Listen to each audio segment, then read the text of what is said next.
I'm Leo, and there's been a lot of Bigfoot talk around Scarecrow of late, and so why not have on the person who has proudly hosted our Bigfoot section, made a Bigfoot movie, and has a lot of Bigfoot knowledge, Mr. John Portanova. Hi Leo, thanks for having me. Yeah. So, there's rumblings here at Scarecrow about Bigfoot. Yeah, I think I've been hearing some weird stuff, been seeing some things. Yeah, I thought I saw something earlier. Yeah, what is that? What is that? Well, what did you... Oh, God. We have another special guest here. This is the Bigfoot from my film Valley of the Sasquatch, a.k.a. Hunting Grounds. Hunting Grounds. Mm-hmm. Yes. So, I don't know if you can see that table there, but there he is in all his glory. Nice. How did you end up with the head from it? Well, basically, we were a low-budget film, and so we had a new Bigfoot suit made by Doug Hudson, who does some awesome effects. He worked on things like Jumanji and stuff like that, making creatures. And so when you're doing low-budget things, something that you have to do is make deals with people. And Doug wanted to have a new Bigfoot suit for some commercials. He had done spots for REI and things like that where Sasquatch would make an appearance, and that was Doug's suit in there and a mask that he had made. And so with part of our budget, he was able to make a new suit, make a new mask, and he wanted to use the suit for future commercials and things, but I said, okay, but we got to keep the head. Our movie has to be the only time you see this Bigfoot head, this beautiful visage. Yeah, so you're keeping it distinct here. Exactly. So it's got very realistic fur here. Hair, fur. Yes, and I believe threaded and on the Bigfoot suit as well. And I think it was in the downtime of someone who was working on Terminator Genesis. Don't quote me on this, but I think I heard Doug say, "Oh, the person who threaded the hair for us was working on Terminator." Not the hair from somebody in Terminator Genesis. They didn't shave anyone from that production. Okay. That would be an interesting. Just, be a good tidbit. Exactly.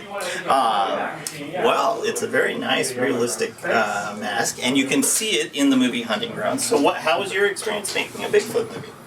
Well, it was awesome. It was something that I kind of always wanted to do. Been a fan of Squatch since I was a little kid.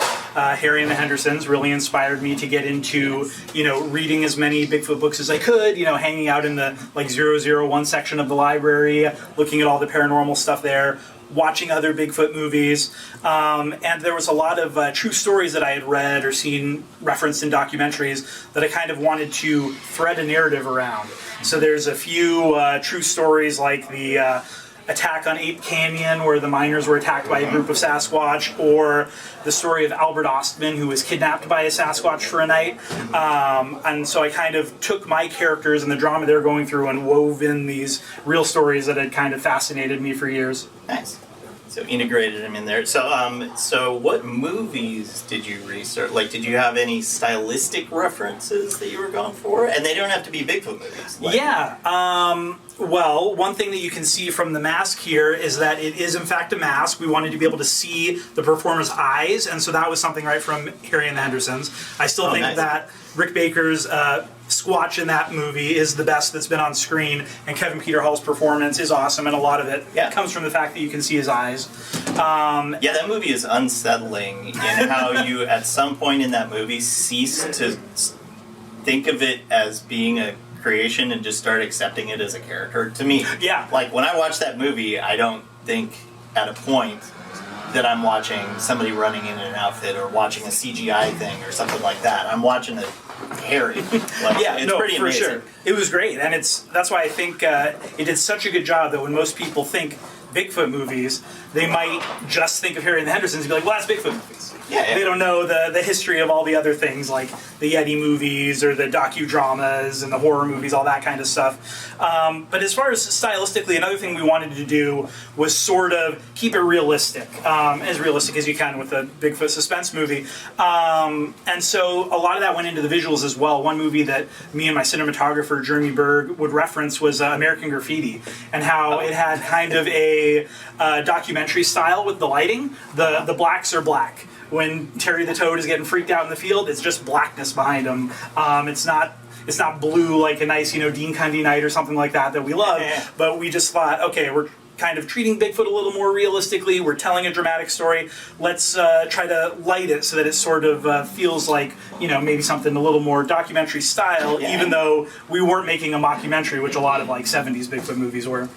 Right. And a lot of found footagey new ones definitely go to that trope. Yeah, no, that's great that you bring that up because it's been so many years since we made this. I mean, we filmed it in 2014, so it's 8 years ago now this summer, and it played in festivals in 2015. The discs came out in 2017, so it's been a long time since we made this movie in the world of every wide release horror movie had to be found footage. So when we were pitching this around to people, like investors, producers, things like that, one thing we would say is, so this is a Bigfoot movie, it will not be found footage, because every Bigfoot movie coming out at that time, and some of them are very good, they were all found footage, and we were just kind of sick of that style at that point. But it's been so many years now since that was the prevalent thing in the genre that it didn't even really occur to me that it's we were being out of the ordinary by not being found footage. Nice. Well, I was going to give you a little information since you are the host of our Bigfoot section. Very proudly. You donated proudly, so he's one of the people that's keeping Scarecrow open. So with that in mind, now it'd be easy to say, well, Scarecrow shouldn't spend all its money on Bigfoot. Fair enough. There are certainly, other things to be purchased too. But maybe that is fun. But I make the argument that we could take something that's fun, Northwesty, in a lot of ways. Also, has a lot of do-it-yourself qualities to it. It's also a lot of movies that are going to be lost because a lot of these things are passion projects. And so with that in mind, I've had the idea and working with other people that we're going to start a thing called Operation Bigfoot. And the goal of Operation Bigfoot is for us to have the biggest physical media collection of Bigfoot movies in the world. Anywhere to be found, and have them be publicly available. So it's a little crazy. The second goal is to take that idea, which is more of a personal crusade, maybe, and use that to leverage people donating to what would keep that open, which is Scarecrow. So we're going to try and raise more money by doing Operation Bigfoot for the store than we spend on Operation Bigfoot. That's the idea. Is we're going to try and totally makes sense. Yeah. So have money come in, but then have it fund other things and have a lot of fun along the way. So check it out. We've got OperationBigfoot.com, which right now is pretty placeholdery, but we're going to start opening up stuff and having some events, and you will find, I think, that your proudly hosted Bigfoot section doubles or triples in size. Wow, that's great. So it's going to get nuts. And it's also just going to be a fun adventure to go on. So. Sounds awesome, and I think the idea of using Bigfoot to help support Scarecrow is a great idea because the Bigfoot fans are so passionate. I mean, I got messages as recently as 2 weeks ago of people saying, hey, loved Hunting Grounds, asking some questions about it, and they were actually looking for a Blu-ray copy of the film, which even though we just came out, I think of it as a brand new movie, it's out of print already. Now, it is something that Scarecrow has in their collection, and all of these other Bigfoot movies you'll be able to collect would live forever. It doesn't matter if, a small distributor only printed so many Blu-rays because the filmmaker, me, insisted that there had to be a Blu-ray, and then they let it go quietly out of print, 5 years later. It will always live in this Operation Bigfoot collection. Exactly. So it sounds good. Let me see how we're running on time. Sorry, since I'm the time regulator as well. We're doing pretty good. So, ask you another question. Do you have a favorite Bigfoot movie? I do. My favorite Bigfoot movie is Abominable from 2006, also known as Rear Window Bigfoot. And it is a very fun movie that has two of the patron saints of Bigfootdom, Matt McCoy and Lance Henriksen. This is the only movie they both starred in. They've both individually been in several Bigfoot movies. So maybe the Operation Bigfoot website could have some pictures of them up there, something like that. I like Abominable. My weird thing about it is, why does it have red glowing Sisida eyes? So it's a terrifyingly weird, squatty. It's an odd choice. It's an interesting looking creature. Well, I think a lot of the stories about Bigfoot that you'll read, people will say red eyes, but I think what it is is they're shining a flashlight. It's like dark a reflection in the woods. of an Yeah, animal. exactly. When you see a cat at night, it's got Totally, it's like a raccoon in the woods, and so it. it sort of made it so some filmmakers were like, okay, well, Bigfoot has red eyes, which that doesn't exactly make sense. What I love about the creature in Abominable is it's a practical suit. It looks like Stacy Keach. And those big. Okay, now I hadn't gotten that out of it, but I will say late period Stacy Keach, perhaps. Yeah, exactly. And those googly eyes are a big part of it. Yeah. And one thing that is sort of interesting with Abominable is that is a movie being made in 2006. They actually finished it in SD. I learned all this from the Blu-ray that came out a few years ago. So they finished the movie in SD. They had to redo the entire timeline, rebuild the whole movie when it came time to make it in HD. It came out on Blu-ray maybe like 4 or 5 years ago. And they redid the eyes with CGI. So when you watch the Blu-ray version, or when you see it streaming, it has these CGI eyes with like little tiny pupils. That's what they wanted to do.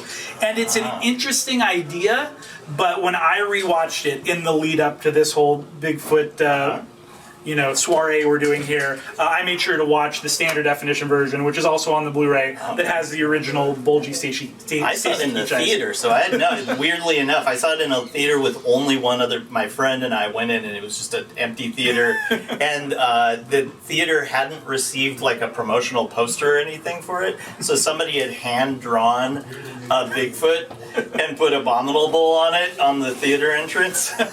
Which was. That's perfect. And I believe I've heard this story from your friend.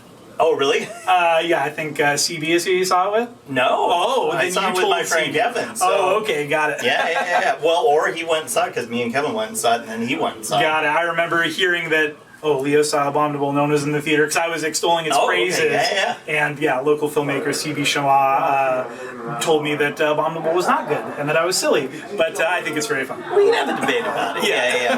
I'm torn. I think the eye thing threw me off, but I will give it a lot of credit for throwing a ton of plot in. Which is amazing, because a lot of the movies don't have so much plot.